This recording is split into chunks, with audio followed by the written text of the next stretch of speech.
ethical to allow a healthcare provider to end the life of a baby before it is even born? Well, this question has been a big discussion throughout the U.S. over the past few weeks. I want to share with you some of the facts about the new Reproductive Health Act that was just passed in New York. With that being said, many different news sources have reported on this issue, having their own opinions and thoughts presented in their reportings.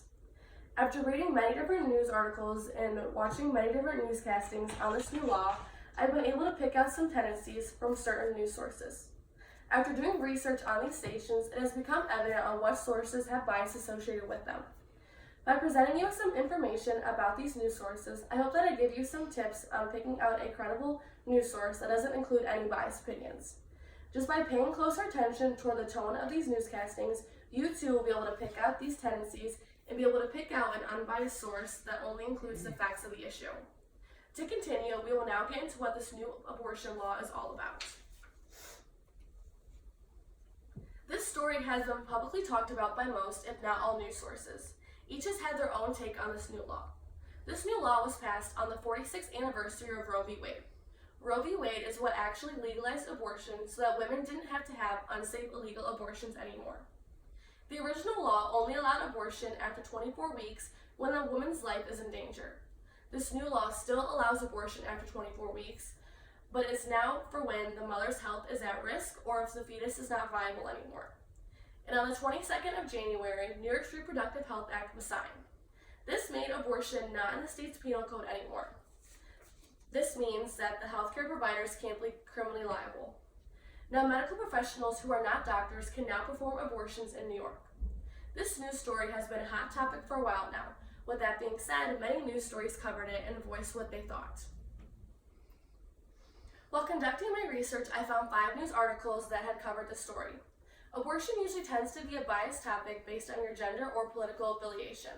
While taking this into consideration, Tony Marco states in a CNN article that in 2006, this bill was blocked due to the Republicans being a majority of the Senate.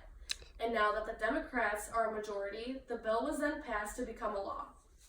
In the New York Post, Andrea Pazer talks about how this law is actually a good thing because it is about life and not death. They are protecting the health and welfare of millions of women. Having this proves that women have a choice and that this is the safest way to do it. CNN and USA Today both had similar articles that stated it is immoral and way too far-reaching. Based on their facts, Ashley McGuire, in a USA Today article, claims that abortion shouldn't be allowed up into the 3rd trimester and that only 13% of Americans believe that it should be. Mike Huckabee, in a Fox News article, states that this new law and the original law are both based on the same exact lie. And on January 30th, CBS was able to counter all of this by stating all the sides of the story. Now it's time that we figure out the true story and to see which news source is the most credible for this topic. While trying to figure out the most information, it is important to check several different sources. Completing this will show you what is true and what is fake. CBS and the New York Post counteract each other. CBS says this new law is too much, while the New York Post believes that it is meant to be saving lives. And if you're looking for a political view on this issue, then USA Today is a good article to read. And Fox News wants us to believe that all lives are just as valuable as to when they are current and to when they are in the womb. CNN included both a political view and the majority's opinion on it.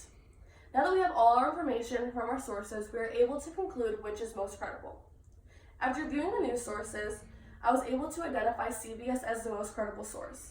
CNN, USA Today, and Fox News tended to give their view on the law by directing their focus to it being unethical and not supported by the majority. While on the other hand, the New York Post article claims the law was supported and that it was a necessity to be added. I hope that giving some tips and tendencies of certain news sources will allow you to distinguish the credible sources from the biased ones. Being able to do this will allow you to know the facts and not be steered in the wrong direction. Regardless of what your opinion is on this issue, it is important to find a news source that reports the facts. Listening to someone who includes their opinions in the castings could give you false information and end up making you think something that isn't actually true.